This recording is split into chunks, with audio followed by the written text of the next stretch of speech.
Assalamualaikum warahmatullahi wabarakatuh. Saya Muhammad Wahidus Kimiftuhuddin dari kelompok 2.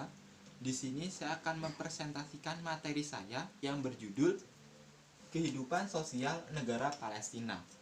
Palestina merupakan wilayah daratan kecil sekitar 2.400 mil persegi. Negara ini berperan penting bagi sejarah kuno dan sejarah Timur Tengah. Secara geografis, negara Palestina terletak di antara Laut Mediterania dan Sungai Yordan. Akan tetapi, secara teoritis, negara ini mencakup wilayah tepi barat yang berbatasan dengan Israel dan Yordania dan jalur Gaza yang berbatasan dengan Israel dan Mesir.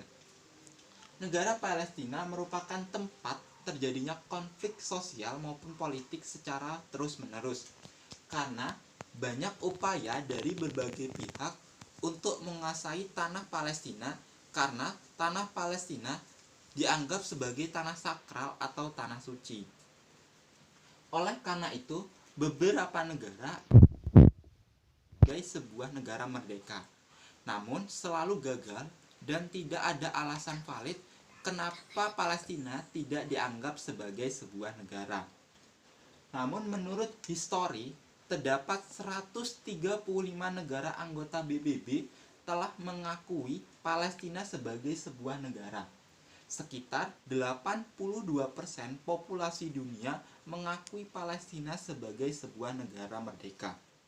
Tetapi terdapat 50 negara anggota PBB tidak mengakui Palestina sebagai sebuah negara seperti Amerika Serikat, Israel, dan Korea. Palestina merupakan tempat terjadinya konflik berkepanjangan. Hal ini dimulai pada tahun 1517 pada era Kekaisaran Ottoman hingga sekarang.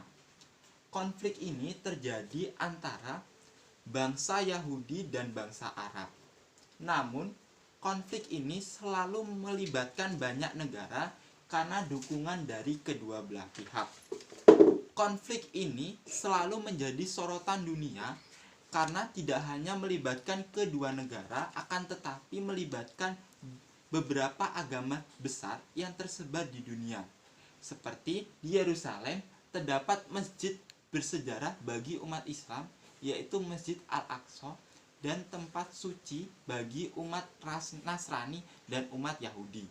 Sehingga bangsa Palestina dan bangsa Israel merasa memiliki hak untuk menguasai tanah Palestina, khususnya wilayah Yerusalem.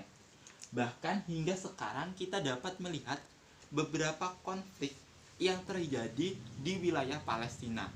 Yang pertama yaitu aksi kekerasan, seperti gambar ini. Aksi kekerasan ini terjadi sekitar tanggal 7 Februari 2020. Aksi ini dilakukan setelah penasehat khusus anak serta menantu Presiden Donald Trump mengenalkan rencana perdamaian yang dirancang pihak Amerika bagi Palestina dan Israel. Namun pihak Palestina menganggap bahwa rencana perdamaian tersebut pro terhadap Israel, di mana rencana tersebut antara lain yaitu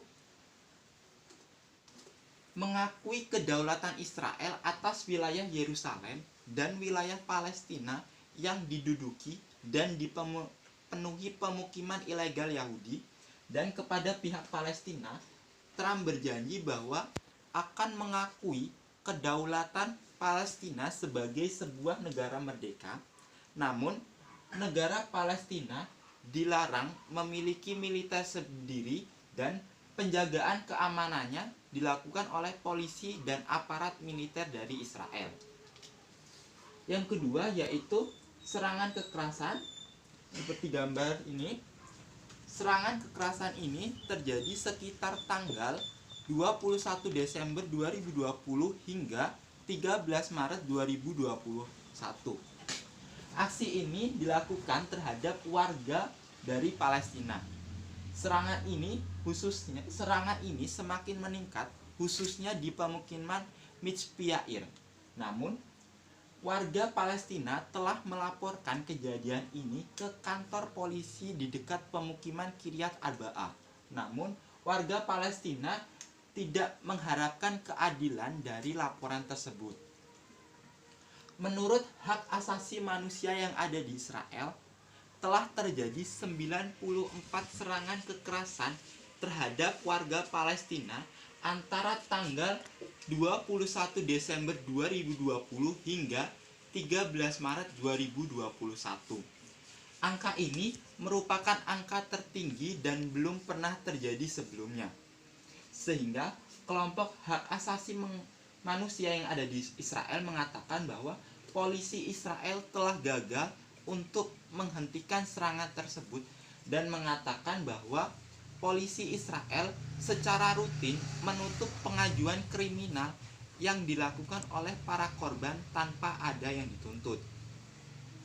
Menurut Al Jazeera News mengatakan bahwa semakin meningkatnya kekerasan yang ada di Palestina tampaknya dipicu setelah kematian Altufia Sandak, yaitu remaja 16 tahun, di mana dia meninggal ketika mobil yang ditumpanginya bersama 4 orang Israel terbalik di wilayah timur Ramallah. Dan pada tahun 2020 ini dunia dihadapkan oleh pandemi COVID-19, di mana semua negara mengalami penyebaran COVID-19, tak terkecuali Palestina, di mana Palestina menerapkan kebijakan lockdown guna menghentikan penyebaran COVID-19, di mana di wilayah Yerusalem dan tepi barat jumlah orang yang terinfeksi akibat COVID-19 mencapai 5.092 dan jumlah kematiannya mencapai 22 orang. Hal tersebut mengakibatkan pemerintah mengambil kebijakan lockdown guna menghentikan penyebaran COVID-19.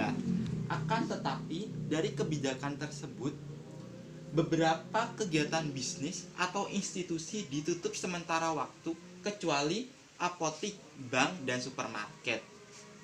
Dan akibat dari kebijakan tersebut mengakibatkan warga Palestina semakin menderita akibat adanya guncangan ekonomi maupun sosial yang terjadi karena COVID-19. Namun juga masyarakat Palestina harus selalu siap siaga akan beberapa serangan-serangan dari pihak keamanan Israel.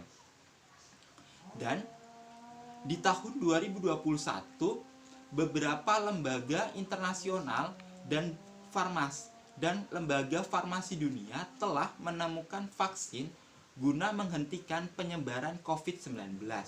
Dan semua negara mendapatkan jatah dari lembaga internasional bantuan vaksin, yaitu COVAX, untuk negara-negara berkembang atau negara-negara miskin tak terkecuali Palestina.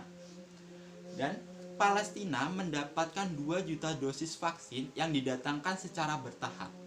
Dan tahap pertama datang di bulan Februari. Akan tetapi terjadi pemblokiran pengiriman vaksin yang dilakukan oleh pihak keamanan Israel, di mana pemblokiran tersebut dilakukan oleh pihak Israel tanpa ada alasan yang jelas kenapa adanya pemblokiran vaksin tersebut. Akan tetapi, menurut sumber-sumber yang jelas mengatakan bahwa pemblokiran vaksin tersebut dikarenakan belum didapatkannya izin dari Kementerian Kesehatan Israel dan pejabat tinggi dari Israel. Oleh karena itu, Kementerian Kesehatan mendorong lembaga internasional untuk mengirimkan bantuan vaksin guna memvaksinasi tenaga kesehatan Palestina, yang dimana pelayanan kesehatan di Palestina semakin menderita akibat COVID-19. Akhirnya setelah adanya kecaman dari bangsa Arab dan lembaga internasional, pihak Israel memberikan kebebasan terhadap vaksin yang dikirimkan oleh lembaga internasional untuk negara Palestina, yang dikirimkan dari wilayah Tel Aviv dan dikirimkan ke beberapa wilayah Palestina seperti Yerusalem dan tepi barat. Sehingga pada akhir bulan ini direncanakan akan diadakannya vaksinasi terhadap 2.000 tenaga kesehatan di beberapa rumah sakit di Palestina. Baiklah, itulah presentasi dari saya. Saya akhiri. Wassalamualaikum warahmatullahi wabarakatuh.